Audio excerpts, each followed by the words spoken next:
Yo, what's poppin', everybody? Welcome back to the podcast, another episode of Caffeine and Green with your man, Connor Cardenas. And before we get into it today, I just want to give a huge shout out to the title sponsor of Caffeine and Green, which is 7 Seas Roasting Company, coming straight out of San Diego, California. My home roaster, and most of the time where you'll find me during the week. Now, what's so great about 7 Seas Roasting is that we're doing things a little bit different in specialty coffee. We're working with coffee farmers in villages in Laos and Vietnam, and we're bringing those coffees to life. But along with that, we're also showcasing other amazing coffees, Colombia's, Ethiopians, Guatemala's, Mexican coffees, which is coming down the pipe, so get ready, y'all. Now, full transparency, I am the head roaster at 7 Seas, as most of you know. But regardless, I think by now y'all know that I'm giving you straight fire with that coffee. So what I want you to do is head over to 7seasroasting.com, put in my code C&G at checkout, and you're going to get a deal, which is 3 bags of coffee for $30. I mean, that's a no-brainer if you really think about it, because 2 bags is $32 right there. So you're essentially getting 1 bag of coffee for free. It's a no-brainer, like I said. Now, right now, we have the El Jaguar, which is amazing. It's chocolate. It's nutty. It has a little bit of orange zest up front. We also have an array of new Lao coffees. The Katuat Village, we have the Phodom Quan, and we also have the classic Setapung. Now, we also have some other things coming down the pipe, again, like I mentioned, so be ready, but that's what you have to choose for, and we have amazing, they're amazing coffees. I really hope you guys enjoy it, and again, use that code C&G at checkout. That's CANDG, and you're going to get that deal 3 for $30. Now, unfortunately, the charity coffees, which is the Kaha Collective and the Spikes Roast, don't come in this deal. But you still have so many coffees to choose from, it's all G. So head over, guys, C&G at checkout to get that deal. My guest today, Marco Laguna Jr. This is my homie that I met through the Sprocast. I've had them on. I've been on their show. And when I was on their show, I met Marco. And as soon as we started talking, we just started hitting it off about music. And yeah, I mean, throughout this episode, we talked about festivals. We talked about other things. But I mean, most importantly, we did talk about coffee, which is why I wanted to have him on the show. He's a wealth of knowledge. He's super cool. He's hella funny. And I really enjoyed this conversation. And I'm definitely sure he's going to be back. So without further ado, Marco Laguna Jr. This your time to shine, homie. Let's go. Caffeine and Green. It's your boy Connor. What's good? Good. Caffeine and Green. And we are live. Marco, welcome to Caffeine and Green, sir. Thank you. Cheers. Fuck yeah. Every time. It never gets old. Never. I usually don't drink 2 days in a row. I mean, it's just a tall can. It's not like I'm getting hammered or anything. But it's been a good week. That's a good thing to go by. I've kind of been wanting to get on that lately, just like not drinking every single day. Mm-hmm. But well, the thing is that I had kind of like an unannounced podcast yesterday that it was like the dude was in town, like we were talking about, Sam Choi. So I did it, but I was like, the dude's here from Saigon. Like, I got to get this dude, definitely have to get this dude a beer. Yeah. And so I've got him a Modelo. And oh, how did he respond to a Modelo? Well, he was talking about like good beers, like IPAs and shit. I was like, well, you ever had like a Mexican cerveza? And he was like, no, I've never had it. I was like, yeah, I'll get you a Modelo. Yeah. And so I got him a Modelo tall can, and that shit was tight. Did he dig it? I mean, he didn't drink all of it for sure, but he enjoyed it for sure. See, yeah, I think Modelo's, Dos Equis, all that stuff, even though it's maybe not like microbrew, like, craft beer, it hits. Dude, I will say, I'm not, I agree. Modelo, Dos Equis for sure. Dude, Tecate. I can have like 3 or 4 Tecates. The next day I wake up, my head is throbbing, son. I don't know what it is, man. It's just Tecates too. Yeah. Fuck. Pacifico, I could all day. Yeah. All fucking day. Modelo's, same thing. Dude, Modelos are so easy to throw back all day, bro. We went to Outside Lands. You ever go to music festivals? Oh, that's my thing, dude. That's your thing? Yeah. You ever been to Outside Lands? I haven't been to Outside Lands yet, but I've hit some pretty cool ones, but go ahead. Oh, well, it's not about me. Tell me about yourself. What? So starting 2011, me and my buddy started going to Coachella, and it was cool. You know, it was just like, we're gonna hit this. You know, the lineup was cool. It was Kanye, The Strokes, Kings of Leon. So we were like, hell yeah, we gotta go. It was my senior year in high school, right? And then we dug it, you know, and then we just kept going, and then every year, and then I haven't missed a year until this past year. Do you camp or do you get a house? Oh, we camp every time. Oh yeah, yeah. And that's people are like, fuck Coachella. Like, dude, have you ever like? What do you think? Like, oh, the Instagram shit. It's like, okay, those people rent houses For sure. That's when not you're in the same. campgrounds, Yeah, dude, the campgrounds. Where is some stories, dude? Oh, dude, easy, dude. I'm not gonna name any names, but one of my favorite things that I ever saw at Coachella, and like, I'm sorry for anybody who might get offended by drug usage, so cover your ears, earmuffs. But like, my homie, I'll leave him nameless. We were standing there, and we were talking about a psychedelic, and so we're like, oh, you're gonna get some, you know, whatever. Yeah. And I was saying like, hell yeah, dude, like I'm down, blah blah blah blah. And so we're standing there, and then the homie, I'll just call him Big R. The homie Big R walks up, and he's this super tall dude. He's like 7 foot, I swear. He comes up and he has a liquid psychedelic. Yeah. And he walks up to my homie and he puts like 6 drops of this liquid psychedelic on his fucking hand. And he's like, that's 6 hits of and I was like, yeah. Oh shit. And I'm just like standing there looking at him, and he's like, fuck it. And he just licks his fucking hands. Oh my God, dude.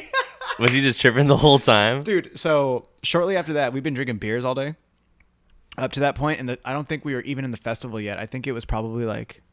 That's the craziest part, because half of the shit happens as you're walking into it. Dude, or in the morning. Because like, you don't want to go right at noon because it's hot as fuck. Yeah. So you wake up, you start drinking, barbecuing, partying. Exactly. But then like, dude, come like noon, you're already like... fuck, I'm not even in there yet. That's when you have your little like extra supplements that you do. That too. And then dude, we go in and we had our psychedelics, and fucking we walk in, do our thing. Later in the day, we decided to go see Flosserdamus. Oh, nice. Like I forgot this tent, but I was like, yo, that's gonna be fucking tight. And we're like, oh, was it the Sahara tent? Probably. Yeah. No, it was an outdoor one. It sounds really stupid, but if you've been there, they always put the lemonade stands in the same spot. It was by like one lemonade stand that was by, like, you remember where the water area is, where they're blasting? The Doolab, right? The Doolab, yes. Yeah. So we were walking back from the Doolab, and then you like go over, and there's like the lemon stand, and then there's the Sahara, the big ass one to the right. Yeah. But it's like a smaller one, but it was overflowing because it's too small. Like there's too many people. Yeah. A fucking pit was like forming outside of it for Flosserdamus, and I was like peeking hard, and I was like, I'm gonna get that bitch. And I like looked at my wife, who was my girlfriend at the time, and like I handed her my fucking bag, and I was like, yo, I'm going in. And I had all this candy on my fucking wrist, and as soon as I run into the pit, this fool hits me full blast and just knocks all my shit off my hands. Dude. And I was like, he was going so fast, and I was like still, and he knocked me the fuck over. And I was like, oh shit. And the guy hits me, and he's like, oh shit, are you good? And I was like, ah! And I started screaming, bro. I fucking felt like my thing. I was like, I feel fucking alive. And like, and this fucking dude's like, ah, I feel it too. And then we just go in the pit full, and I'm just like fucking just going at it, right? And I come back out, and I was like, that was so sick. Dude. And then, but like, this is the part. We come out, and my homie is coming through the crowd from earlier, and the crowd like fucking splits, and I'm like, fucking Carl, sorry, yeah, my homie. I was like, Carl, where the fuck have you been? He's like, dude, I was tripping all day, because it was like, by this point it was like in the early evening, you know, and I was like, fuck. And then we just started hanging out afterwards. Oh, dude. See, it's shit like that, man. That's what makes like a festival like that much better, dude. Dude, I could not agree more. I think festivals are probably... I was super... I'm just anti fucking any type of festival when my wife started going. Because I was like, oh, drugs and blah, blah, blah, blah. Yeah. But then when you actually go and you're in the vibe and you're really not being weird about it, you're just kind of going with the flow and letting shit happen, and when you're like around a comfortable group of people, bro, it's the fucking sickest shit. That, and like also if you're going there with like a purpose of like listening to music, you know what I mean? So like, Because it's one thing to go that's there. why you're going. Yeah, exactly. Yeah. And I feel like you have like the small percentage of people that are going to just like, it's a party. It's Coachella, you know? Well, it is that too. For sure. Yeah. But if you go there with that mindset and with the mindset of like, these are who I'm listening to today, like it's insane, dude. Because I'll plan it out with my buddies and it's like, all right, I'm not going to see you this time, but we're going to meet up for this time. And then you have like meeting points. Yeah. Or you have like you're walking through a big ass crowd and you have like a signal for your whole crew to like if you're like walking through all those people, you have to fucking follow them, you know? Dude, that's my favorite shit. Or that in the morning. I always used to like getting up in the morning and looking at the pamphlet flyers or whatever day by day, and you like circle. Yeah. Like, all right, this is where we're gonna be. We're gonna do this, and you talk with all your homies because we'd roll like the first year I went, we had like I want to say like 12 people, maybe like. See, that's a solid 10. Group. Yeah, that's solid amount. And we parked all together. Yeah. So we created like there was like a hallway practically, and then like we went into like a common area where we all had like chairs. Yeah. And it was just we started off like that, and then I don't know what happened, and it's cool. I'm not like bummed about it, but at a certain point we had like 30 people, so we had like 10 cars, 12 cars. Deep. It's cool, but then it's not, dude. Because then half the people just like there's trash everywhere, no one's picking up stuff, and it's your own. You gotta take care of your own spot, dude. Respect the aina. That's what in Hawaii that they say respect the aina. That's 100%. You know, not to change topic, but on the topic of trash and people in public spaces. Yeah. My friend Jungin, he lives in Korea in Seoul, and he was saying that like when we were there at the time, they were having like protests because like I think the president got impeached or something like that. They like got caught lying. I could be completely wrong, but it was some political thing, and they had a public protest in the common square where there's like this amazing gold statue to like one of the original emperors or something like that from Seoul, and then also they have the palace, and so there's this huge area there, and they filled it up with like people who were protesting, and there was trash everywhere. But at the end of the protest, everybody picked up all their trash and they put it in like one area or like multiple spots that were designated. Yeah, nobody left a trace. They were like, why would we do that? I wish everyone had that mindset, dude. Right? Like, bro. It's like the most efficient thing. If you figure if there's hundreds and hundreds of people, you all pick up 2 pieces of trash. It's all good. Bro. It's gone. It's not hard. Honestly. Even if the trash is overflowing, just put it next to the trash. Yeah. In one spot. That way everybody can just pick it up and be like, oh, wait, that's the spot. I noticed that like outside of the U.S., a lot of people are more efficient, whether it's with things like that or even just walking. Do you ever catch that? Like, I mean, like on the escalator, like you have like one lane that's just standing. Have you been to Europe? Yeah. Bro, yeah. Everybody in Europe walks. It's either the walking or you're getting on the metro because it's too far to walk by in one time, and then you walk when you get there. Yep. And it just bums me out, like coming back from there to here, and you just see the inefficiency and like how we run things and like what we do. It's a bummer. Dude, we went to a festival in Barcelona this past. Did you go to Primavera? Yeah. Dude, I've been to that. You've been to Primavera Sound? And that one is so efficient. Dude. You got the dudes with the kegs when they're back. Why the fuck? Tell me why it is way better to do Primavera Sound 10 p.m. to 6 a.m. And how spread out is that fucking spot? Number 2. Number 3, they have like 20 fucking stages. Yeah, and there's levels it's like 15. To it. Oh, dude, you're walking distance full. Yeah. Like, I think in 8 hours, 10 to 6, it's 8 hours. We walked like 7 miles. Yeah, dude. Total, just like going to different stages. And then not even that, like throughout the city, they have like, oh, this person's playing like this set. If you have a wristband, you can come through. Like stuff like that. Oh, see, we didn't do that. We did, dude. We were staying outside of the city at our homie's house. And so my homie stayed home one night. And then one night he went with us to go see Nas. And dude, all the American rappers and shit. Dude, Nas, we were like right fucking there. And then Future, I was like, Future. Really? The crowds weren't. Dude, for the rappers, it was like Nas, it was honestly, we had plenty of like, we could like spin in circles. There was nobody really that Nas. Future. So who were people like crowding for? Was it like bands and all that? Bands. A lot of bands. Because when I went, I saw Vince Staples. DJs too, though. Oh, DJs too, for sure. We'll get like packed. Dude, we saw Peggy. Do you know who Peggy Gao is? No. She's a pretty big DJ out there. And our friend Lauda, she was like, I want to see Peggy Gao. She's closing out Saturday night, like 4 a.m. set to 6 a.m. And then so we go, and we're spliff, fucking just chilling like 4 or 5 in the morning, just like glasses on, just fucking spliff in mouth, just dancing like. And you got no problems there, dude. The bathrooms are clean, dude. So clean. No bathroom lines, too. That's the thing that blew my mind. Well, that's what I'm saying, because everything's so fucking spread out there, dude. Like you can do whatever. Like they were doing the naranja and vodka, like vodka really? naranja, like vodka oranges. Yeah. Yo, shit is fucking so sick, dude. I didn't know you went to Primavera Sound. When did you go? I went 2015, I think so. That year was LCD Sound System was a headliner.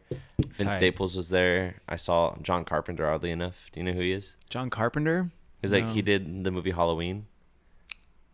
Directed it? I believe he directed it. Whoa. But he did he might have just done the music, but it's John Carpenter's Halloween, so he might have directed it, scored it, do all that. Was it based off a book though? I don't know. It was straight up just like original movie. Oh wow. So yeah, and that's an indie film, so I'm pretty sure he just did all of that. So when I saw him at Primavera, he just played the Halloween music. He played like a bunch of other random scores that he did for movies. That was sick. Fuck? And then that same year, Avalanches went. I didn't get to see them, but that was the first time they played in 10 years. Like stuff like that, dude. They're just a bunch of bands. I think that's why Primavera kills it. Dude, Primavera was so interesting. Like there was also bands that I'd never seen, but it was essentially, we saw one band. It's from Germany, and they were like LCD Sound System. And our friend Lauda, she was like, I want to see this band. I love this band. And it was seriously just like dun, dun, dun, dun, and it was like old school, like some old ass dude who's like 40s or 50s, and he's still like slicked back, kind of like Morrissey in a way, kind of, but like not that fat. Definitely still like in shape. And dude, that was sick. And we saw some like, I saw Arcade Fire there too. Oh, sick. I've seen them. I've seen Arcade Fire for sure. They're great live. They closed out Coachella the year that I went to Coachella. 2011? Or they went again later, 2014, 2015, something like that. I might have been then. Because Nas was the first year that I went to Coachella. It was like Nas, Arcade Fire. Oh, yeah. So that was my first year. Outkast. Oh, wait. Oh, Outkast. That's right. Yeah. They got cut off in the middle of their, like, they were doing a whole world, and Killer Mike was rapping. They cut his set because they went past it? So did you go weekend 2 then? I think the first year was weekend 1. Oh, okay. I think we went. Yeah, it was, because the following weekend they like Outkast did a whole nother set. We're like, what the fuck? Yeah, and they did International Players Anthem the weekend 2, and I was pissed, dude. What? Yeah. I did not know that. Yeah, and they got the whole world like that. They finished it, and it was just a better vibe. Because I remember when I saw him, like Andre was not feeling it. Yeah, no. Yeah. Because nobody was dancing to certain shit. Dude, yeah, it bummed me out. Coachella crowd did not like. Well, see, that's the problem too. Is like when you have that big of headliners, that I just don't think there's. And of course, Outkast is a huge fucking rap group of all time, but at the same time, people who are going to those festivals might not be on that type of level, like maybe understanding the lyrical.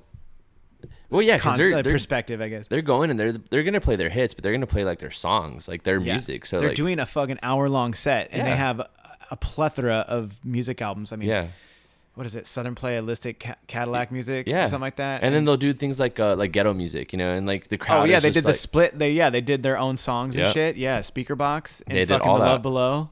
Yeah, and he fucking performed Hey Ya. Yeah, he did. Yeah, dude, that was fun. Dude, we had a Polaroid camera specifically for that moment. And so when they were playing it, people were like just snapping photos and handing them to everybody, and it was like all of our homies.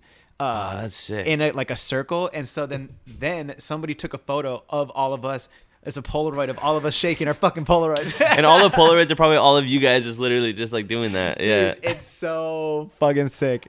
I loved it. I mean, it was very interesting. And then one year we did it too. We did it with by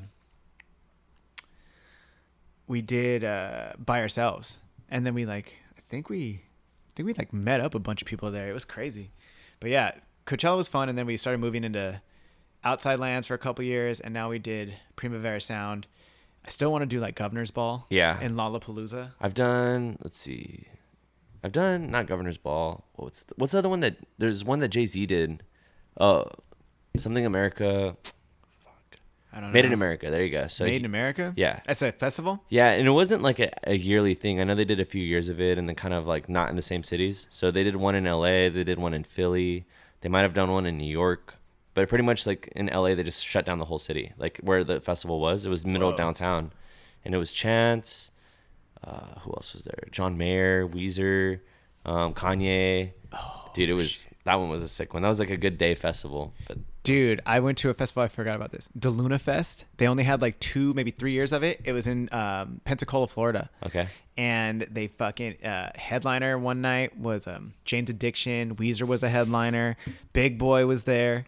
Dude, I saw right when I fucking flew in on, I want to say it was either the first day. I don't remember. I flew to fucking Florida. I got flown out by one of my sunglass sponsor at the time. They flew me out there, and I fucking go to Pensacola. I get picked up at the airport. We go see a couple shops, and then I think the first night we just chilled. Yeah. And then I think the next day, the next day was the first day of the festival. That's what it was. I flew in on a Thursday, and then Friday we're doing this thing, and they were like, I was like, what do you want me to do? Like, we want you to hang out. And Linda, the owner of the company, Dism Sunglasses, was like, if you want to take your shirt off, just like take your shirt off, it'd be fine. So I was just like hanging out with my shirt off, and they're like hella small, skinny skater boy, like hella white too. And fucking, dude, I remember one lady like had a cigarette on the gum of her mouth, like she had it like in her mouth, and it was sitting between, there was like no teeth and then teeth around it, and she just had a cigarette set right there. She's like, hey, California boy. And I was like, woo! I was like, what up, though? I was like, yikes. I've never been to Florida, but that's what I imagine it'd be like. Dude, well, Pensacola is interesting because it sits in like the fucking, it's like the panhandle, I guess, and it's like Georgia, Alabama. So it's kind of like all the South right there on the water. Yeah. Like the Gulf of Mexico or something like that. Or I don't know. I don't know what fucking water is. I think it might be the Gulf of Mexico. And it's super warm, like bath water. But either way, White Sand Beach too. Fucking crazy. The stages were all there. Oh, so that's sick, dude. We were hanging out, and then just after they just got me beers, and I just like drinking and shit. And then like I walked over, and I was with the rep for like that was out there, and he had a Twisted a J, and we were watching Matt and Kim. Oh, it's nice. Yeah. Dude. They're great live. Dude, they were amazing. Yeah. I had a light show. Energy, dude. Sunset, and it was fucking like orange and red, and like I'm just like sitting there just smoking this twist. I'm just like, oh, this is fucking buttery. The lead singer of Weezer ended up getting arrested because he like went on the dunes. Over the Rivers Cuomo? Yeah. Yeah. He played the Blue Album. He played a lot of the Blue Album, which nice. was like hands down a big part of my childhood. Yeah, dude. Just fucking lost my mind. I was like singing every song. I see. When the first time I saw Weezer, I was like, all right, like Weezer's cool. They're classic. I love them. Like they got all their. And then he started watching them, and I didn't realize how into them I was gonna get. I was just jamming, dude, just the whole time. Dude, Rivers Cuomo came out. I seen Weezer a couple times. I saw him at the Shoreline Amphitheater one time. It was like, you remember Sparta? It was at the drive-in became Sparta. Oh, okay. I don't know. Yeah, why. I know at the drive-in. Yeah, at the drive, but then that band morphed into that band. So it was like Weezer, Sparta, Dashboard Confessionals, because I took my homie. Okay. And it was like, we go see, finally Weezer comes out. I had to sit through these fucking emo-ass bands to get to Weezer. And then he comes out, and he's like, has sunglasses on, has a big-ass beard, and he was baked out of his mind. Or like, at least he was. He was like, what up? He was like, his sunglasses on. He's like, I was just listening to the Blueprint album by Jay-Z. That guy's a goddamn lyrical genius. And that's like the first thing he says. And I was like, yeah. Everybody's kind of like, what? And then he went into like, I don't know what song he played, but after that, I mean, I was fucking singing every song, dude. I was obsessed with Weezer in high school. Yeah, obsessed. Dude. Super hard. Either way. Dude, we've spent 20 minutes talking about fucking music. Dude, last time we talked, when we were on the Sprocast, we ended up talking about music forever, too. That's a big thing that we're trying to, we want to do, but we want to, shorten it a little bit, because then we'll go on a tangent and just, Like we're doing right now? Exactly, yeah. But, I will say, in the points that I sent you, of, things I really want, I was like, dude, me and Marco hit it off immediately about music. Mm-hmm. That was one of the things I definitely wanted to talk to you about, so it's, kind of on topic Yeah, still. for sure. Okay, but aside from all the amazing music festivals, the main reason we met was because of this Sprocast. And you work in coffee. Definitely. Here in San Diego, California. Tell me, what exactly do you do right now? So right now I'm the general manager of our Little Italy location for Lofty Coffee. Mm-hmm. And I'm just hacking away at it, man. It's cool. So you're a general manager. I mean, does that entail doing everything, hopping behind bar? So yeah, that's interesting. My last day that I worked, which is a couple days ago now, I've literally hopped in every position. So I was helping out in the bakery, which I've never really done, and I kind of want to start doing. Hopping in the kitchen, whether it's prepping, trying to get on the line. Sick. I'm hopping on bar. I'm on the register. You're running a restaurant. It's not even just a cafe. It's very much that. That's a restaurant. It's tough, man. I mean, and especially because the size of it, like it's a beast to walk around. It's a beautiful location, though. Yeah, it's a great spot. I mean, like, it's hard to complain, when you're working and you're just like in the middle of Little Italy, just like windows open.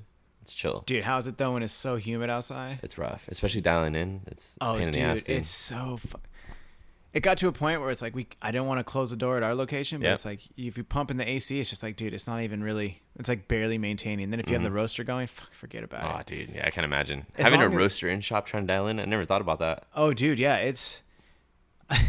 Our the baristas will be like, dude, it's so tough right now. I'm like, fuck, I'm sorry. I have like 2 more batches. I was like, I'm gonna turn the roaster off. As soon as the roaster's off, it'll get a little bit better. Yeah, I mean, our daily routine's literally like redialing in every few shots for the first like couple hours. Easy. Yeah. Easy. So, being a general manager, are you the first one in, last one out almost every day?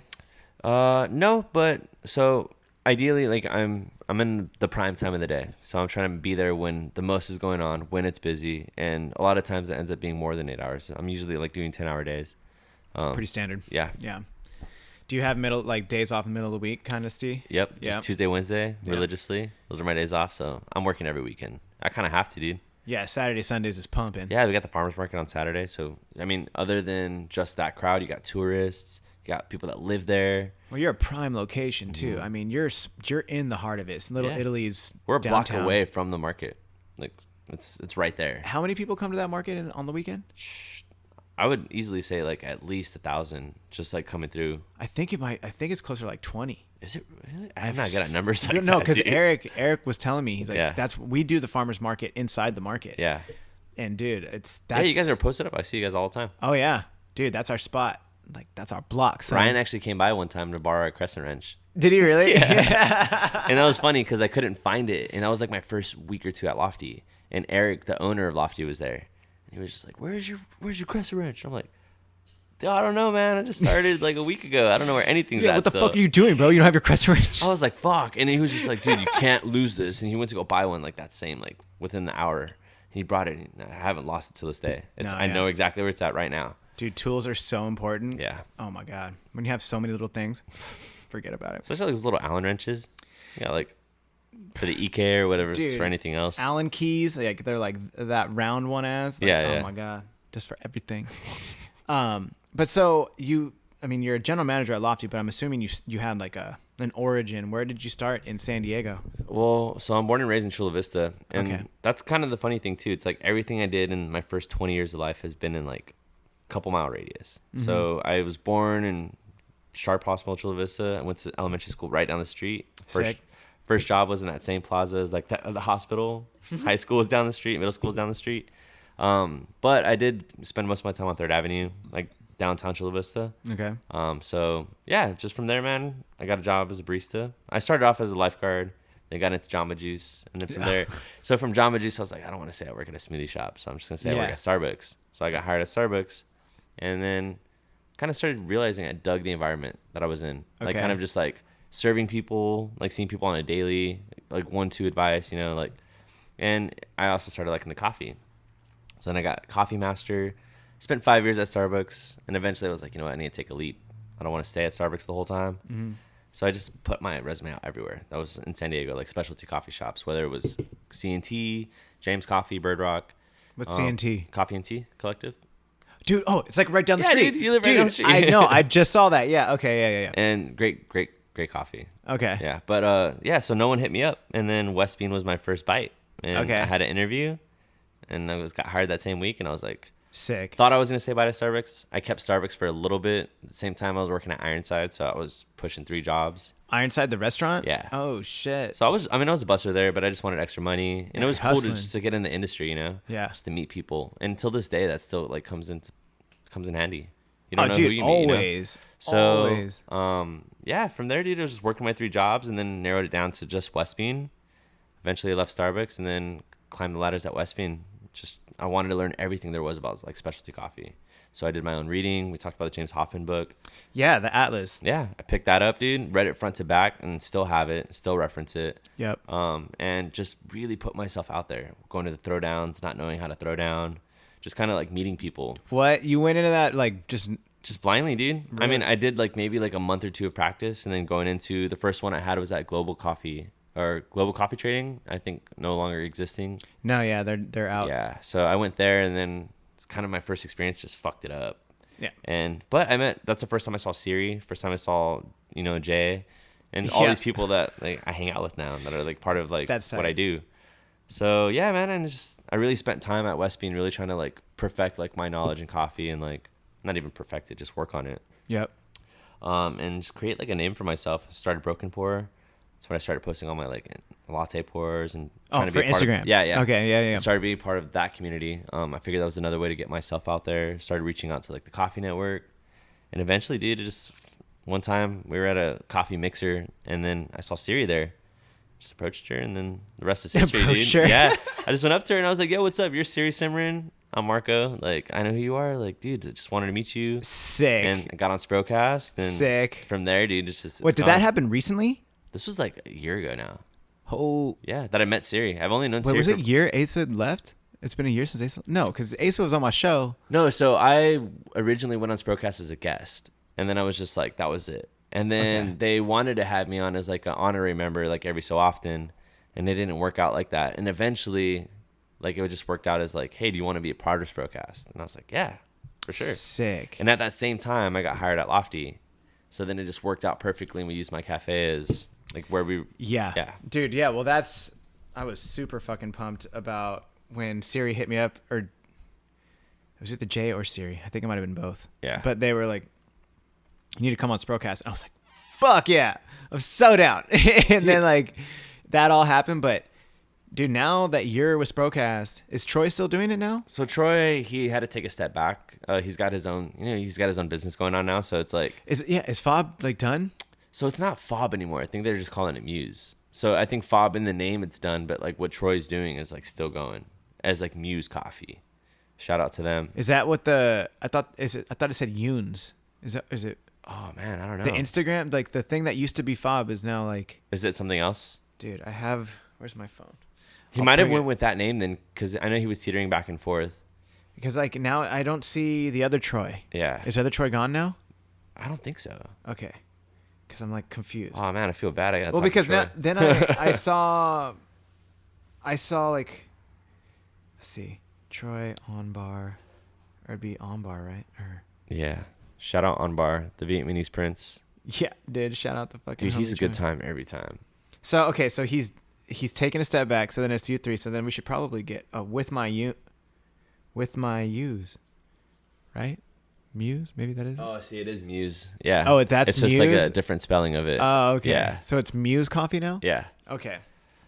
But yeah, so he kind of took a step back, and now it's kind of just me, Jay, and Siri, and okay. I think it's cool. I'm really digging what we're doing. It's honestly just like that one time of my week where I'm like, I leave and I just feel really good after about what I did. Sick. Yeah. Kind of like this, dude. It's weird. I think just chatting it up with people that are in the same industry and just like similar interests, and it feels good.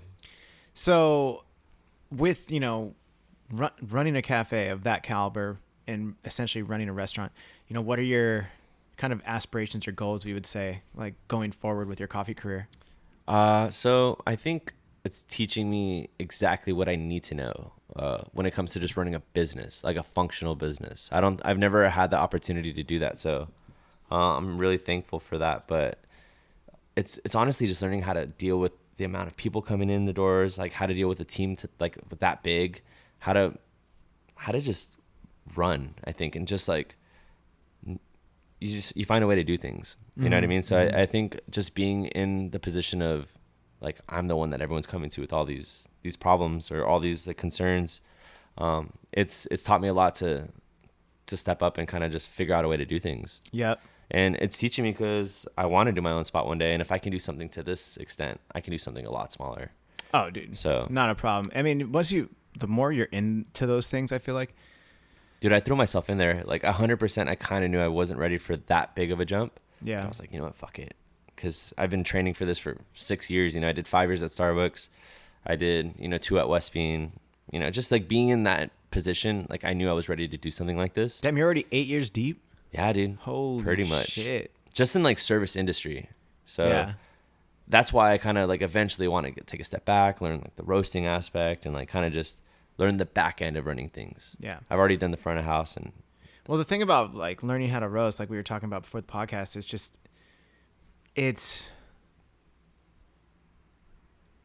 dude, I mean, it really, to be able to learn on an old school machine is really a blessing now, because it, like we were talking about, is intuition. Mm-hmm. You're able to have an understanding of that bean, and you can go into the science, of course, and that's always going to be helpful, but there's also just that natural inclination to machine and bean and heat and air, and it's really just figuring it out. See, and I think that's like the envious part of it. It's like it's an art, It's the same thing as if someone's like creating like a beer, if anyone's creating like a beverage of any sort. If you're a chef, you're creating a dish. And that's something I think I crave that I've never actually like had fulfilled, Like it's one thing to learn how to like perfectly make like a latte or a cap or things like that. Yeah. But to like make what makes that, is something else. And like, I think even being specifically having worked at Lofty, I'm like having a little bit more appreciation of like what Siri's doing and like what her intention is. Cause I've talked to, previous roasters, and some of them are still doing it or kind of just took it as like a side job. But I always asked if there was intention in what they were doing. Like if they were, roasting this coffee to be a drip or to be a pour over, to be espresso, or like, what's your intention with the coffee? Like what's the end result? And Siri was one of the first people I talked to that told me that like she has intention with, every single step of what she's doing, and just how much work and like dedication she puts into it. It made me so eager to want to do that. So. Damn, I'm not going to lie. As you were saying that, and I heard everything you said, but it was like thinking about intention. You just like, dude, it was crazy. I was like listening to you talk about Siri just now, but as you were thinking about it, I was thinking about intention of like the next espresso that I want to pull. Mm-hmm. And it's a Robusta and a certain coffee. Yeah. Like I want to combine like a Robusta and an Arabica. Forest, bro? Yeah. Oh, dude. I heard, so did you already launch like the Robusta? Like I haven't launched it yet, but the thing is I hadn't roasted it. I had only started doing test batches, like single origin. And I had like Siri's like, I'm going to come through. And so she tried it, but I was like, yo, it's pretty old. It's already like 2 weeks old at this point. I haven't roasted any new ones, but she was like, dude, it's very earthy. I was like, no, I know, but it's still like, she was like, but it's good. And I was like, dude, it's crazy. But I'm starting to realize it might not be exactly what I was thinking. I really do think I need to put it in some espresso to maybe just shine and highlight. But I was talking about, I brought it up this week. I want to start doing like like the way I do trial batches with batch brews and stuff like that. I want to start doing trial batches for espresso. And I cleared it with like the owner. I was like, dude, or Eric. I was like, dude, can we do this? And he was like, yeah. I was like, fuck yeah. Dude, that's cool. So you're going to have the opportunity to like dial, like pretty much create your blend, your espresso blend. Yeah. Well, a new one, like just maybe, or like a limited edition or whatever. Yeah. But with the Robusta though, which is crazy. With the Robusta, dude, I think it's sick. I mean, I don't think you'd probably be like one of the first people in the industry, from my knowledge, to be like working with Robusta. Well, the thing about it is, and this one thing, in any roast, you're going to realize like, dude, most everybody's probably already done it. Yeah. The only difference maybe now is that because we're working with a lot of Southeast Asian coffees, that maybe nobody has like the specific blend that we're doing. So that would be a plus. Okay.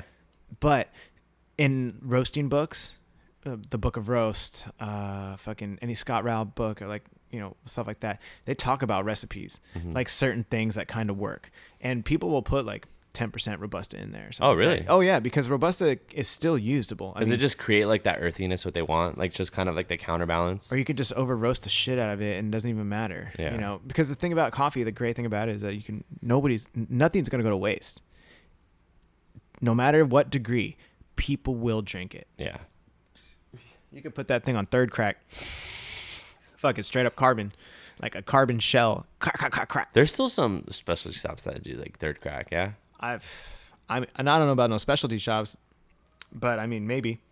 I don't know, but I feel like when they have like that, like French roast, like some of the, like maybe like 2 shops I'm thinking of, but oh, dude, when we're doing like some Italian style, bro, I'm rolling into like second crack. You don't, you don't like scorch your shit, right? You're not going to third. Oh, no. Okay. No. But I also control it. Yeah. But the great thing about that is that like Eric, he didn't know about that. And I was like, dude, at Zoom Bar, I used to do the coffee for extraordinary desserts. And Oh, no way. Oh yeah, that was like my shit. Like, Nice, that was my dude. account. Yeah. I was like took hella pride in that shit. Yeah, that's a good account. Dude, yeah, we go to extraordinary desserts, get like a dessert, and then you get the Zoom Bar organic I've done that, coffee. dude. Yeah. Yeah. That was my shit. That was probably your coffee. Yeah, that was 100% my coffee. 100. Nice, dude. It was so sick. I was so proud of it. But every time, rolling second crack, I'd get into that, and Steve was like, yo, this is how you got to do it. This is how I sold it to him. This is what you got to make them. And dude, so I'm super comfortable with rolling the second crack. I'm not scorching the beans. It's like, it's very controlled. I know Siri doesn't ever. Oh, no, yeah. Yeah. I think we only have one blend. I know we only have one blend that's like approaching second crack. Never actually gets there, but it's definitely like the most robust one that we have. It's fun. I love it. It's cool, dude. You get some cool flavors out of it. Dude, that chocolate and that nut, it just becomes so indescribable, and it's like, it's beautiful. I fucking love it. I think it's one of the sickest things. Even, I just like the color of the bean too, because it looks all smooth and fucking oily. It's like, oh, son. Like, hell yeah. You can even eat it, and it's like, it just got this like kind of like zing, if you will. It's fucking buttery. I mean, dude, as long as you can control your roast, you're buttery. Just learn how to control it, and like, that's also too, like, some people are like super scientific with their shit. I go scientific to a certain point, and like, I definitely want to be knowledgeable, but to a certain point, like, it's just feeling. It's all feeling, and it's how good is it going to taste in that cup. Yeah. Because Steve, the dude I learned from him, and then Jason, who was my head roaster, he was scientific, and Steve was all like intuition, and he was like, science is whatever, cool. Dude, I forgot to mention. I think I did tell you last time I did stop by 7C's, but I had the single rider and pour over. Single rider? Is that what it is? What's the one that you guys have there? The AMF. Oh fuck, what was it called? It was a blend for sure, but I had it over a pour over. I think it was the AMF. Was it the AMF? Well, they called it. They were calling it Faya for a while, and it's like a African Vietnamese blend that I did. It's like super sweet. Was there Ethiopian in that one at all? Yeah. Yeah. So that is the one that I had then. Yeah. That was really good. Thank you. Like, I mean, it went all over the place. I think that's what kind of blew my mind. Like, it wasn't just like a standard taste. Like, it climbed and it kind of dipped down. Dude, I want it to it had like what I want out of espresso, but in a drip cup. Do you know what I mean? Like, it wasn't boring. It was definitely like, it had a different like initial taste, and then it settled differently, and then just like the lasting taste in my mouth was different. Yeah, like this, I go for, if it's a African, like, or I can try to blend the flavors. I want it to be like acidic up front, full body mouthfeel, and then like sweet on the finish. That's exactly what it was. Yeah, it was good, dude. That's what I want, dude. Every time, because I've dealt with so many dark flavors that it's like, to really be able to control like a medium, like a full city plus kind of roast and highlight notes. That's the way to go. If you're getting in like second crack, or even in process of like done second crack going into third, like, it gets boring. Yeah. You know, like, come on, let's mix it up. But then at the same time, let's apply everything and make everything all over the fucking place. Yeah, dude, I think that was a perfect example of it. So that was good. Props, dude. Thank you. I really appreciate that. Like, so what are your interests in roasting? Like I said, dude, I think it's just like, well, first, I want to know a little bit more. I think the more I like dive into like how this coffee is created, I think it'll teach me a little bit more on how I would treat the coffee, I think, on bar. I don't know if that's completely accurate, but I honestly just want to create the coffee, dude. I want to create the stuff that I've been serving for 6 years. So hopefully, you know, in my future, I have something like that coming up. But for now, like, it's just, dude, it's just like something I'm interested in, just passionate about. I definitely think, just if you're open to some suggestions, I would definitely say, for just a starter, definitely get the Book of Roast by Roast Magazine. It's really good. I thought it was going to be like a book, but it was actually a collection of all these like really what do you say? Not informal, but like informative articles that they had in the magazine over a certain amount of years. And then at the same time, it was written by like Joe Morocco, Scott Rao, like there was all these collection of things. So it's such a good book to have. That one, The World Atlas of Coffee with James Hoffman, which you already have. And then Scott Rao, The Roaster's Guide or something like that. It's very good, but it's also I mean, he can work with everything, but I feel like it was definitely more for maybe like a single drum, multiple flame like burners, or maybe like a Probat double barrel, maybe not necessarily like radiant ceramic plates or a Lorien specifically. I could be wrong, but I mean, I still use that book. So I take all information from everybody because, you know, I'm a steward, you know. For sure. It's not like I fucking invented anything. Yeah. And dude, I think it's just like knowing more about what I do in the industry. I want to be able to work every single part of it, so I can kind of get every aspect of it. When you think about coffee, what would you think that you want to do about it? Like, you know, it's essentially you're creating a style, you know. Music, you can apply to skating, like your own style, essentially. Like how are you going to put your twist on it? Like, do you have like a palette that you've already kind of developed, or like that you like, or that you would want to kind of replicate? So I think something that's what I've thought about, actually, that's funny that you brought that up. I've thought about how a community that doesn't really necessarily appreciate it or like know too much about like coffee now, I want to create like an easy bridge for people like that. So creating something that's like still pushing the limit, kind of doing something different, but approachable for people that aren't used to things like that, I think would be something I'd want to create. That's pretty sick. You know what I mean? Kind of just creating that bridge from people to like get into specialty coffee, or like get into like those weirder tasting coffees, and like, you know, have something that's like easy for them to drink, but then like still like creating like a little bit more like knowledge for them to like be able to like those other stuff later on. Yeah. Eventually I want to be able to teach people that there's more to coffee than just coffee, and like make it easier for them in terms of taste. So like creating, like I said, just that bridge, essentially.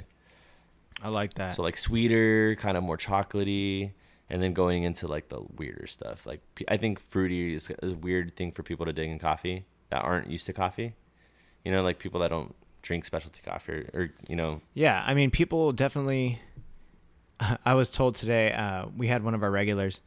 He's a great guy. He came in. He's like, "Do you want to hear some feedback? What's being said around the neighborhood?" And I was like, I hadn't even like sipped. I was barely sipping my morning coffee. I was like, sure, you know. And he's like, coffee's good, not great. I was like, for sure.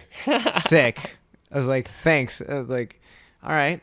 And I was like, just out of curiosity, like, what's the demographic you're talking to? He's like, oh, more my age. And it's like 56 years old or whatever, or maybe like 50s, 40s, like sure. Late 40s maybe.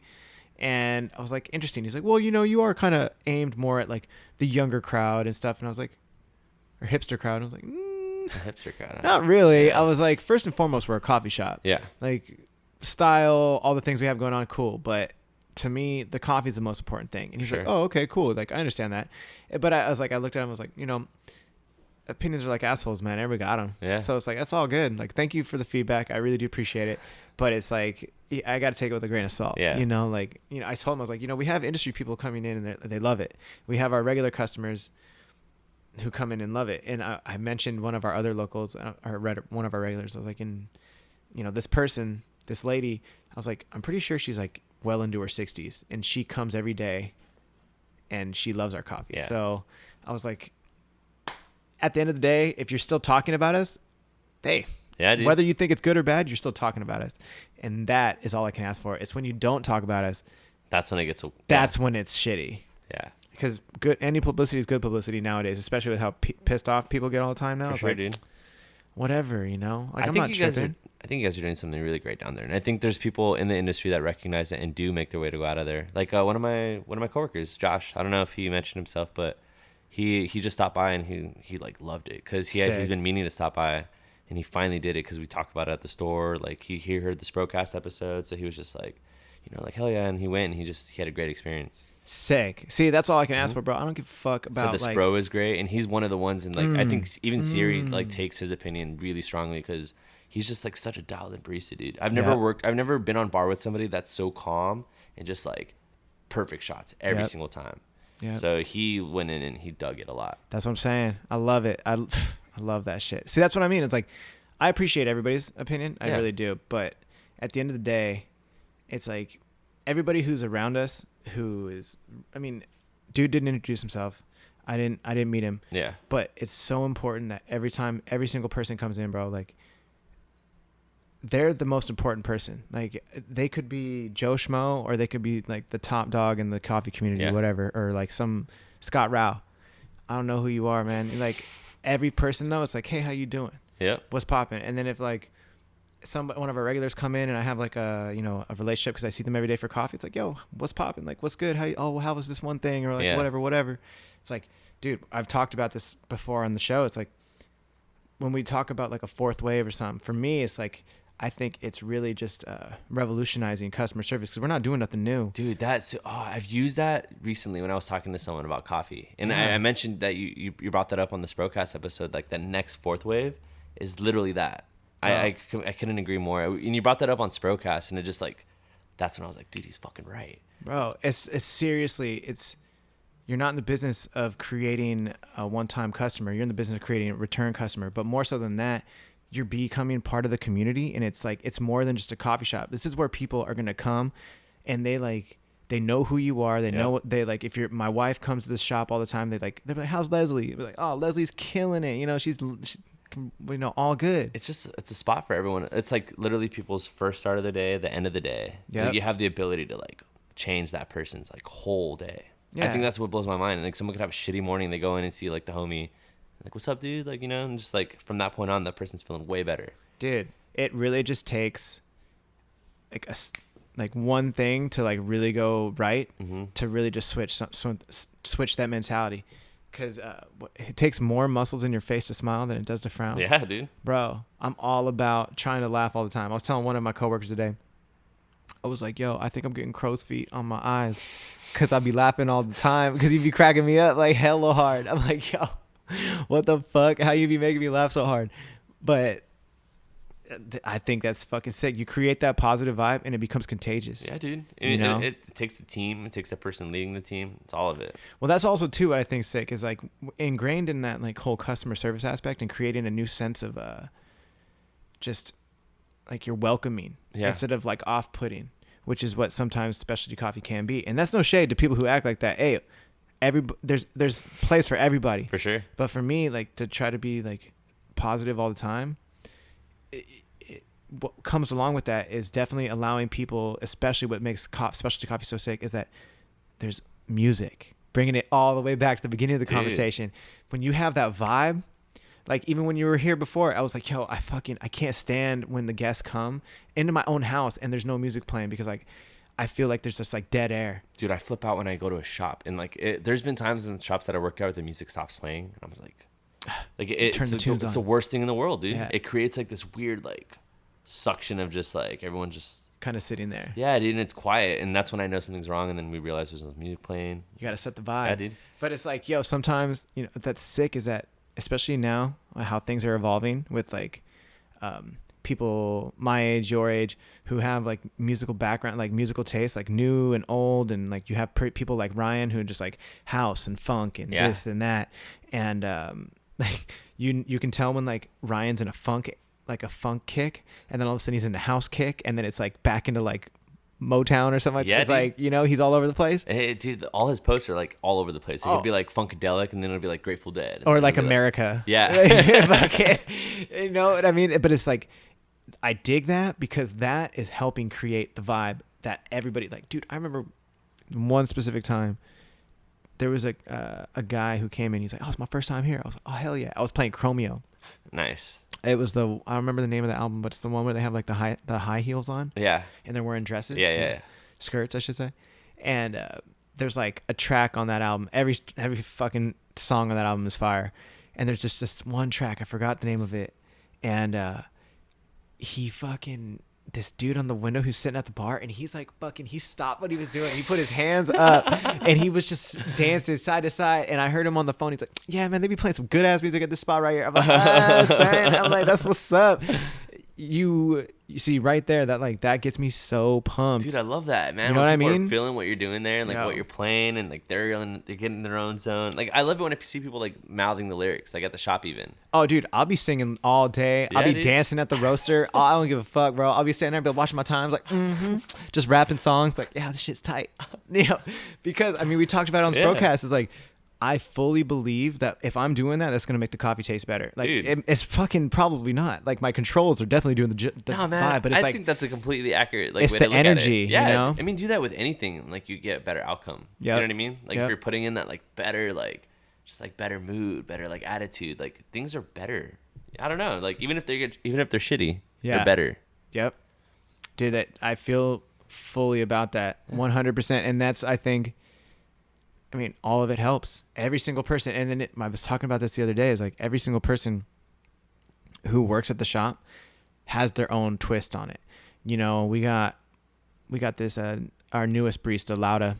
She's from Colombia, and she fucking is playing some cumbia, and she'll play like other like Spanish like house music, and it's fucking like I'm like, what, girl? I'm like, this shit's tight. I fucking love cumbia. She's like, you know cumbia? I'm like, come on now. Yeah, got some Mexican cumbia. See, then you got someone that does that. Then you got someone that plays like hip hop, and then you got someone that's playing like. That's me. Yeah, definitely the hip hop. You catch me and Josh, any hip hop you playing, I'm just like, yo, just put the clean version on. I don't give a fuck.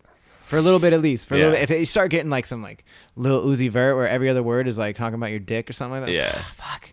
See, even censored, it's like too I much. wonder about that. Like, how do you feel about like cafes that like just don't care about that? Like would that ever be something that you'd want to be like? Hell yeah. Yeah. Dude, I love going to restaurants. There's a restaurant in Las Vegas. It's done by Roy something. I don't remember dude's name, but he's like a famous chef that grew out of like a food truck. He has this spot. It's like a bodega or something like that in Las Vegas, and it looks like a New York corner store bodega. When you walk in, you go in the back, and it's all West Coast art on the walls, like Lolos, fucking palm trees, sunsets, like old school California, like that lowrider culture. But he's playing full hip hop. It's like Nipsey Hussle, like Game, and fucking it's Biggie. It's a nice spot. Like it's a legit spot. But you like when the waiter comes up, they're wearing like their name tag says like "Hello, my name is," like that sticker. Yeah. And then like the chick, it was like, I'll just say her name was Maria, and it was like Nipsey Hussle had just died like that week, and underneath she wrote in Sharpie like "R.I.P. Nipsey." I was like, fuck, this is my spot, son. Like, you know, you get there, and then you're reading the menu, and it's like, it just like super good shit. You had like banh mi, you have fucking some type of like bulgogi, like the Korean bowl thing, and then they had like Mexican. It was like Mexican Korean fusion, but like from this dude because he's from like the streets and shit, and it was that. And I think for me, it would be really hard to pull that off in a cafe in the morning. For sure. Because at night, people are already kind of loaded. Nobody gives a fuck. First thing in the morning, people don't want to hear Blueface, baby. They want to chill. Every girl I'm fucking calls me a fucker. You know, like that's one of his lyrics, literally. Like, nobody wants to hear that first thing. I don't want to hear that first thing in the morning. Sure. You know, I need like a Blueface afternoon type thing. Yeah. And that's where it's so important, dude, is like we create that like that transition from like chill to like then we can start playing that. Well, see, that's what I'm saying. Yeah. Like that's what I think what the cafe is going. Mm-hmm. I fully support like probably like 11, 12 o'clock, especially if it's like in a rush. It's totally cool to play like, you know, Post Malone, Drake, like appropriate shit. That's sure. It's not like Blueface. It's not like some crazy G-Eazy. If it's like some old school G-Eazy, cool.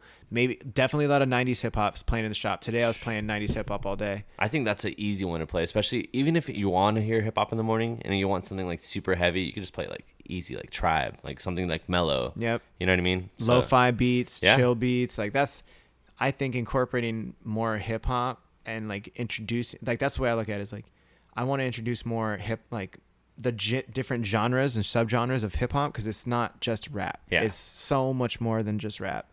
And if you explore that and really get to understand it, that's so fucking sick because people are like, oh, you know, you can go to so many fucking cafes and it's like, here's another indie band. Yep. Oh, somebody else is playing Lord Huron. Big surprise. They're like fucking Father John Misty. But then you go into like Minotti's in LA. Have you been there yet? No.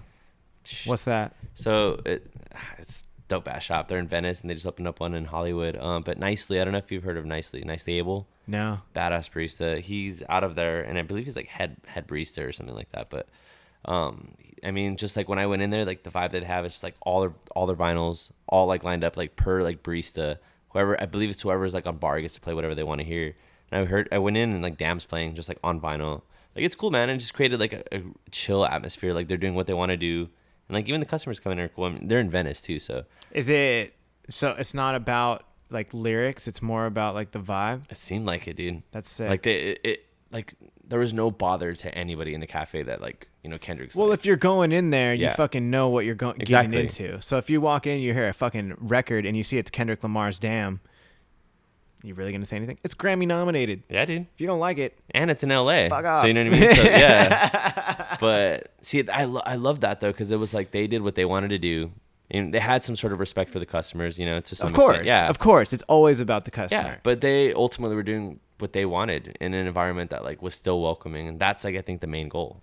Well, I think it's also too on that point is it's people. I mean, I brought this up too. This is also part of like, I guess what you consider like a fourth wave is that coffee shops are moving past just your normal fucking white walls, like their classic look. People are adding like 7Cs. We fucking got octopus tentacles all over the shop. And then you got like Mostra. You know, have you been yeah. I haven't been there, but I've seen pictures. And then you got Steel Mill, and I've said this ad nauseum, like Steel Mill, Por Vida, and then you go up to LA and you got like all types of crazy shit. And it's like, dude, I think more and more people want to see that. Honestly, I mean, there's definitely gonna be people who are like, no, I'm not really feeling that. But then there's definitely people like, this is fucking tight. I think as time goes on, you're gonna see way more of it. Yeah, which is the cool part. Do you think, you know, going forward in your coffee journey, coffee career, are you gonna try to get to origin? I would love to. Yeah. That'd be great. Yeah. And it's crazy because it is like this like holy grail, you know, I think for a lot of us, and it's something that I really want to do. Yeah. What country do you want to go to? The most. That's tough. I would love to go somewhere in Africa would be great. You know, I think everyone would die to go to like Ethiopia.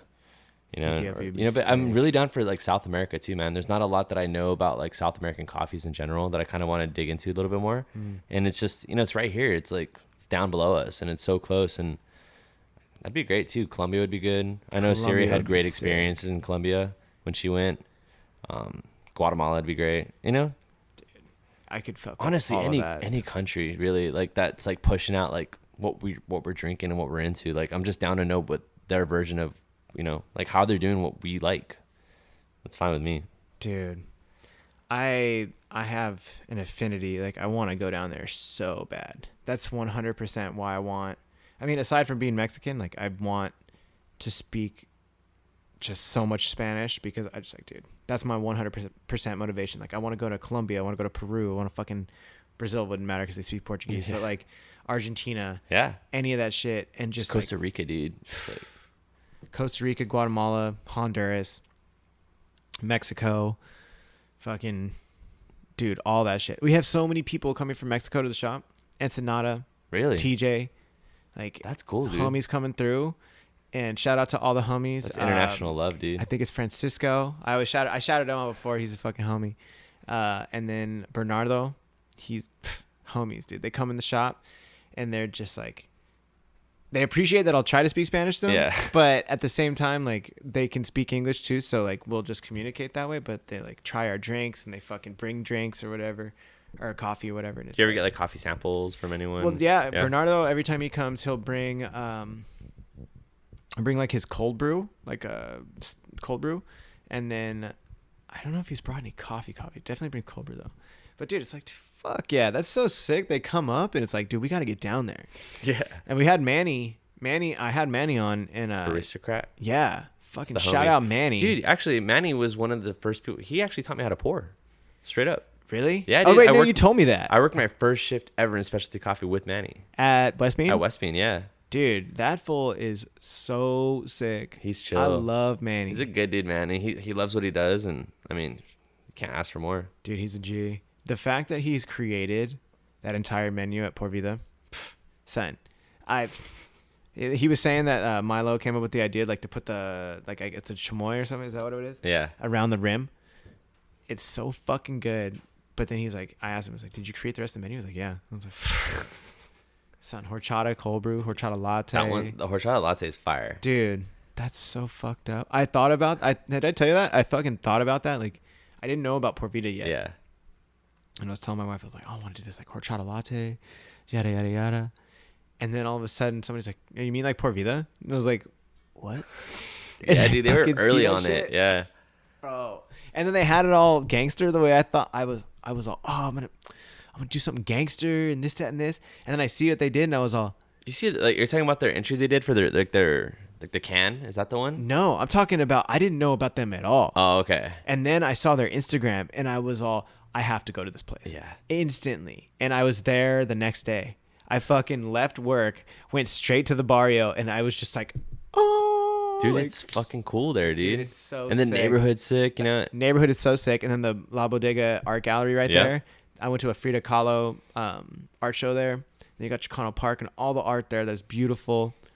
They have that record store. Yep, and you got Border X right there too. Border X Brewing. It's a brewery. Oh yeah, right down the street. Yeah. Arts and Rec Arts is and there, Rec is right bro. there, too. That little spot, Barrio Logan. They're putting it down, dude. Sick. And they keep it like that. You know what I mean? Yep, that little parking lot too, where the fucking art is, and like coffee rules everything around me. And they got the fat cholos with the mustache. It's cool, dude. It's San Diego, and like they're repping it, and they're just stoked about it. Dude, I think it's so sick too how Milo has a fucking Por Vida tatted on his fucking face. It's hard. Like, dude, it's like, oh shit, son. It's like, you look at Milo and it's like, that dude has a face tat. It's like, yeah, because he's a G. And then you see like some of these new age rappers and they fucking have face tats. You're like, okay. Yeah. Okay. Fuck, yeah. Yeah.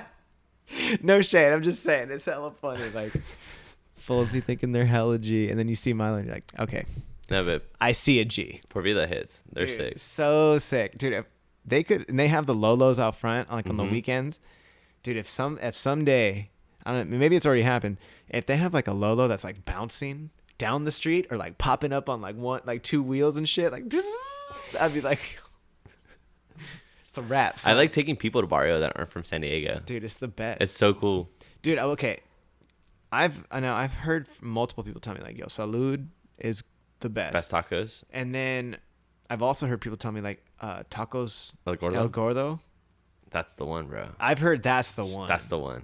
That's the one. I mean, Salud's like great. Don't get me wrong. Like I love Salud, and especially their National City now too, right next to my favorite bar. Okay. Yeah. So I'll have them, but I mean nothing compares to tacos El Gordo, dude. Dude, It's what it is, man. That's it. And it's cool because it's the experience. It's walking in there, like it's fucking packed. And you got like 8 different lines, and you're going for the one that you want. Like you want alupada, you want carne asada, do you want, like, you know what I mean? 8 lines. It feels like it, dude. It's just like it's like a whole booth, and you're just walking up to certain people because they're all doing different things. So they have some that are like. So is it like like different restaurants in one restaurant? No. So it's like one spot, but it's like the actual kitchen. It's like expanding like throughout the whole restaurant, and there's different lines for like different cuts that you want. So like if you want like cabeza and like lengua and stuff, you'll go on this line. If you want like, you know, just like fries, you go on this line. If you want, okay. So it's like it's you go to organized. a taco shop, you get fucking fries. Dude, but if you get the campechana fries, dude, you get the alubada and the like carne asada together. That's fire. Oh, well, yeah. But if you're getting tacos, that's the spot, dude. Okay. Yeah. All right. You gotta go, dude. 3 a.m, it's still open, bro. That's it. 2 a.m, 3 a.m, it's popping. What time are they open till? They 24 hours? Nah, I think they close like at 3:30. 3:30. Jeez. They're open late, dude. That's I don't the think I've spot, gone though. there and they're closed. So, you know what I mean? And Every time I go, they're open. Yeah, if it's like one of those nights and I just am not sure on the time, like they're still open.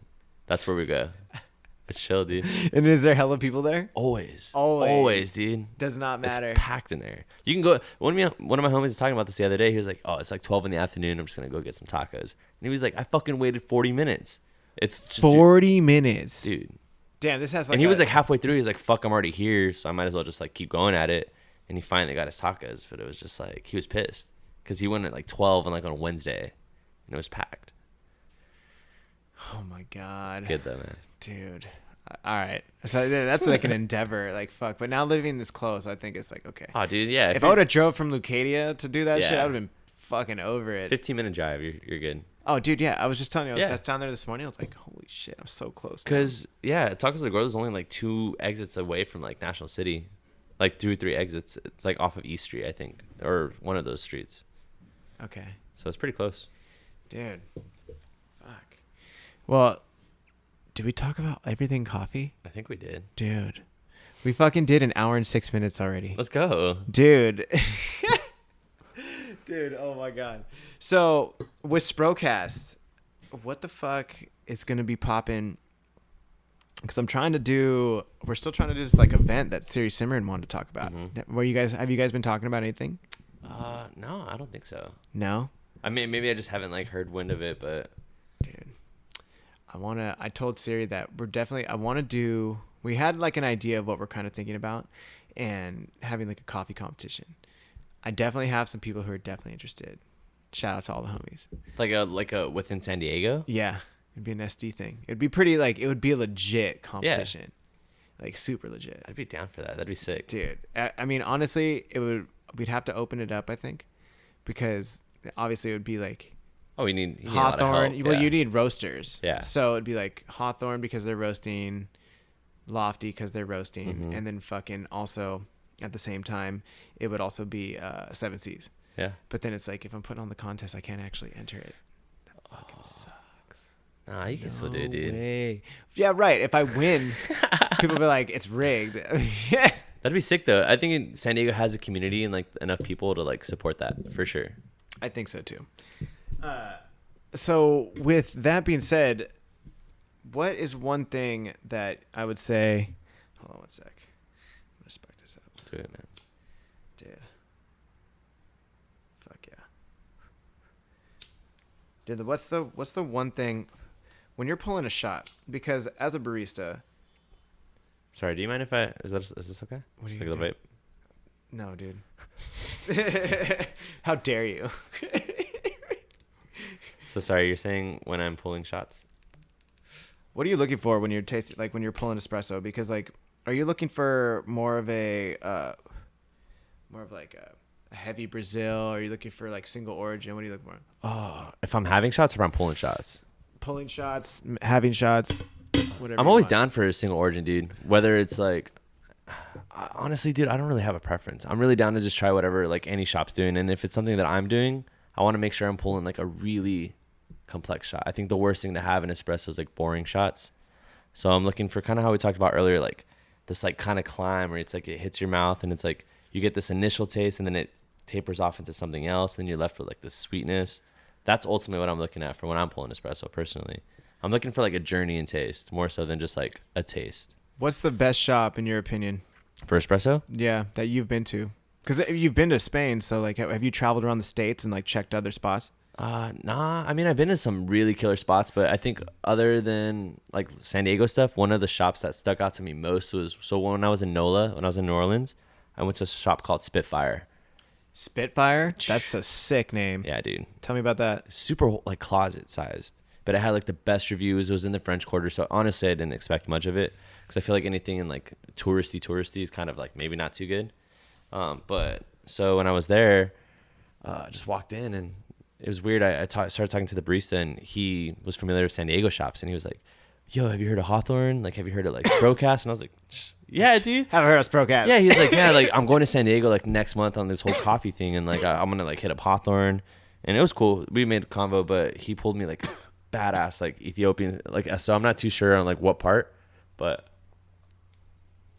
that was great. That and then when I was in LA, I went to No Go Spurs. I think I mentioned that to you last time. Yeah, dude. Okay, that place looks fucking tight. I don't know anything about that place.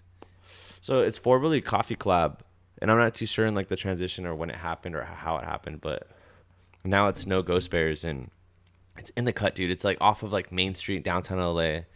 You know, it's kind of like, it's not like necessarily like in the worst area. It's not in the best area. It's just like rough. Parking's rough. Like there's just people everywhere. So I'm like trekking my way through, like I find parking finally. I'm like walking through this like crazy part of downtown LA and I turn this alley and it's like, there's nothing down there. And I see this like little group of people in front of a shop. So I figure that's it. And I'm approaching it. There's just people like rolling up blunts outside, like just like chilling, like skating. And I'm like, cool. I'm about this. Dude, and I walk in, no one's in the cafe. And like no one even behind bar. And then like a minute later, like this little like skinny dude like kind of just runs from behind bar and just like, what's up, bro? Like, hey, like you want some coffee? And I was like, yeah, for sure. Where the fuck were you? And he's like, yo, I was like, let me get I think I just wanted a cold brew at that point. And he was like, oh, dude, I'm out of cold brew. And I was like, oh, let me get it like a drip coffee. He's like, oh, I'm out of drip. And I was like, what the fuck? So he's like, yo, here's what happened. He's like, I had like a little bit of coffee today. So it's like, it was either going to be like drip coffee. I could have made cold brew for today. So I just decided to have espresso. And And I was like, legit. I was like, cool. Like, I'll have espresso. Dude, like, it felt like it was like a 30-second like interaction between that, and I had my shot. And it was the best shot I had the whole time I was in LA. And I hit up Verve, I hit up like Stumptown, and no disrespect to all these other shops, but like for like the quickness that he did it at and like how good that shop was. You just dialed it. He already knew. It was it, dude. It was perfect. That's buttery. And it was cool because it was like a really laid back experience. I've been holding on this for like a minute. No, it was like a laid back experience, and it was like mellow, and the dude just pushed out something so good. And I think ever since then, that's like not what I want in a shop, but it's inspiring to like, I don't know, like just be like so unassuming and like push out like the best product that I had all day. That's something that I think I thrive for in the most part. Dude, you cruise on that, bro. Dude, no, I think for me, my favorite thing, one thing I make almost every barista do is pull me a shot. 100%. Like without even parameters or anything? Just like on their own, like intuition, kind of like what you think's right. And well, no, they know we have our standards of what the shot should be, but like usually in the morning, I'll have a cup of coffee and then I'll be like, yo, let me get a shot real quick. That's exactly what I do. And then so I'll take one shot, and I drink like only a single shot. So I'll do like an 18 gram maybe, but like I'll put like just take a couple sips when it's just a Spro, and then I'll fucking put hot water in it and make like the crew's been calling it Canito. Because it's a super small Americano. I think we talked about that on Sprocast a little bit, like just not necessarily dialing in for all different things, but just like tasting it in different ways. Yeah, always. Because dude, I honestly believe this, and like I love espresso, I do. But if you really want to taste how good your coffee is, put some fucking water in it. Yeah. Because it kills the bitterness, and it really highlights all the other flavors that you're really trying to grasp. And it's amazing. It really highlights. Like, dude, if you do our Roma espresso or single origin Brazil, $1 espresso shot. Shout out anybody who wants to come and get one. $1 espresso shot? Yeah, bro. Oh, let's go. It's like fucking come through. That's what I'm saying. It's my Roma shot. It's our Italian inspired fucking espresso shot. And I try to do it, if you want the 18 gram, you get it. But if like two people come in and they order it back to back, they get a 9 gram shot, just like it is in Italy. It's €1. So technically, if it was supposed to like translated to this, would be like $1. Shot. Yeah, or 18. Like if you came in and got a Roma, it'd be probably an 18 gram shot. Nice. What are you looking for in that as far as taste goes? I want it to be exactly like it was in Italy. Just fucking dark chocolate, maybe a little like zing on the end. Is there still some like sweetness, like underlying sweetness? Oh, dude, 100%. Yeah. I'm talking straight chocolate. It's amazing. I honestly, it's just a classic. It's just like an ode to a classic. Because when we were in Europe, I was like, bro, this is easy. This is like just that taste. But also when you create that vibe and you're like, we modeled our menu, our to-go menu, or just our cafe menu is based straight up all Italian, like traditional Italian. Was that inspired by you, or is that something that Eric did on his own? So we were actually the first day I got hired, the day I got hired, then the very next day, my first day, we went to LA I got Dietrich training on the roaster. And me and our lead barista at the time, Blue, her and I were like, yeah, let's do the menu like I liked how Zumbar did it, which is like a traditional Italian. Let's make the menu that traditional Italian. Cortados traditionally, macchiatos, all that, espresso, everything. Except we're pulling lungo shots, like 40 gram shots. Oh, okay. Yeah, so it's... sorry. Oh, I'm good, actually. You're good? Yeah. Yeah, it was just sitting in the back of this car, fucking driving back from LA, and we came with the menu. That's crazy. Yeah, it was fucking legit. It was super easy, but then we also have our signature drinks, which are all Thai-based. Yeah. Those are great, by the way. I remember when I went in with the West Bean coffee crawl that we did. We all each got a different one, and they were all great. Dude, they're pretty fiery. What's the one in the coupe? There's one in a coupe, right? If I'm not mistaken, kind of.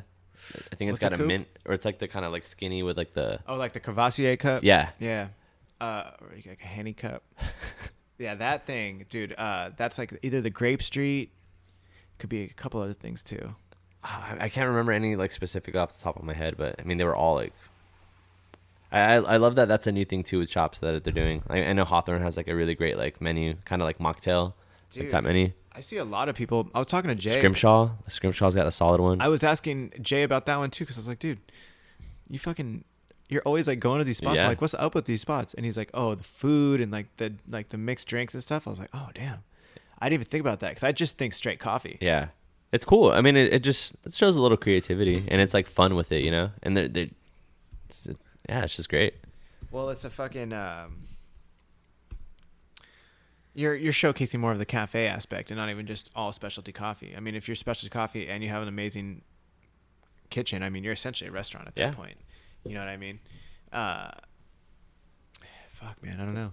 I think menu is important, especially for what we're doing there. I mean, if we're doing like those Roma shots, just give them at $1, keep it traditional stea, and then do other fun things though, like we have that Barcia Saute, and that's straight like Nomad Donuts in Barcelona, Spain. They fucking made this amazing drink. I looked at it, I was like, we could totally make that. But it was also, it's like an ode. It's not even like I'm trying to fucking for sure. Jack. It's like you guys liked it and like you recreated it in like your own way. Dude, they're fucking so legit. And it was so sick to see that too, because specialty coffee over there is very interesting because like you're also super close to Africa. Yeah. So they have. I didn't even think about that. Yeah. Yeah, and you're super close to the Middle East. I didn't even realize how close you were. Yeah, it's like across like the Mediterranean, essentially, right? I mean, I think so. Yes. We're talking about in Spain, right? I was in Spain. Yeah. Yeah. So you're sitting there, and then it's like looking over the Mediterranean. Yeah. Yeah. We were in this we went to my homie Merrick. He took us out there to like the beach, like 20 minutes outside of the city, and then he took us to Costa Brava, which is like 2 hours outside. Like, dude, Spain is fucking lit. So yeah, I only stood in Barcelona. I kind of wish I like went around more, but Barcelona's dope. Dude, did you partake in the siesta when you ever go out there? Yeah, dude. Just like chilled out. Yeah. At first, it kind of pissed me off because I was like, dude, I'm hungry. It's like 5:00, you know, and these places are still kind of closed. But then after a while, I was like, this is kind of dope. You know, because it's just like the break in the day. Yeah. Everyone's chilling. It's like, yo, let's just take a nap. Yeah. And then everyone goes out like at 8:00 again. Yep. It gets popping. Like if you're going to dinner at like 10 or 11, it's kind of early. Yeah. That blows my mind, dude. Because I eat dinner pretty early, personally. Yeah. Dude, I'll, when in Rome, do as the Romans do. I'll whatever. It's like, oh, we're going to wait till midnight to go out? All right, cool. I'm going to make sure I get a snack. Dude. So what the fuck, man, dude, I try to keep these at an hour and a half. Yeah. So fucking let's wrap it up right now. Yeah, dude. Tell the people where they can find you, and like Sprocast, fucking Lofty, and then what's your Instagram? I'm Broke and Pour, so POUR. Yeah, okay, that's it. And it's pretty much all your Instagram latte art. Yeah, and then I try to post a lot of like just Sprocast stuff, and then Travelers Club stuff. Sick. Yeah, so just a lot of local shows, art shows, music shows going on. Sick, dude. That's fucking ill. Dude. Shout out Travelers Club. I didn't even say that. Yeah, those are the homies. Dude, that's a big part of like kind of what I do too. Dude, what? Yeah, so it's just like a part of we're a group, a collective in San Diego, and we just put on a bunch of local art, music shows. What the fuck? Yeah. How did we not talk about this? I know. I totally just breezed by it. Yeah. Damn. I always forget too, because I mean it's just like something else. But Travelers Club's a big thing. I didn't even know about this, dude. This is what the fuck. Yeah. We were talking about music for so long too. Yeah, dude. I didn't even bring it up. So wait, you do shows? I mean, I kind of stepped away in like that aspect of it, but I'm still part of this group that's like essentially like putting it on. So okay, it's cool. I mean, we just put on a bunch of like local artists, like DJs, stuff like that, bands. Yeah, we've been doing it since 2012. We just kind of did DIY shit, and really started putting it on. Dude, well, fucking that's a whole nother thing. Yeah, maybe some other time we can talk about it. Yeah, well, dude, fuck, I didn't even know. You didn't bring Travelers Club on, dude. Like, that'd be cool. Local dudes. Where you do your shows at? Right now it's honestly like all over the place. We're going from Courtyard to Spin to just a bunch of spots in San Diego. Dude, fuck. All right. Yeah. Well, dude, let me know more about this. Yeah, for sure. And then we'll fucking let me know if you never have another show. Just send me the info. Oh, and dude, I'll fucking for promote sure. it for sure. Always, yeah. I'll tell you, dude. All right, Marco. All right, brother. Thank you for coming by. Thanks, man. All right. Peace.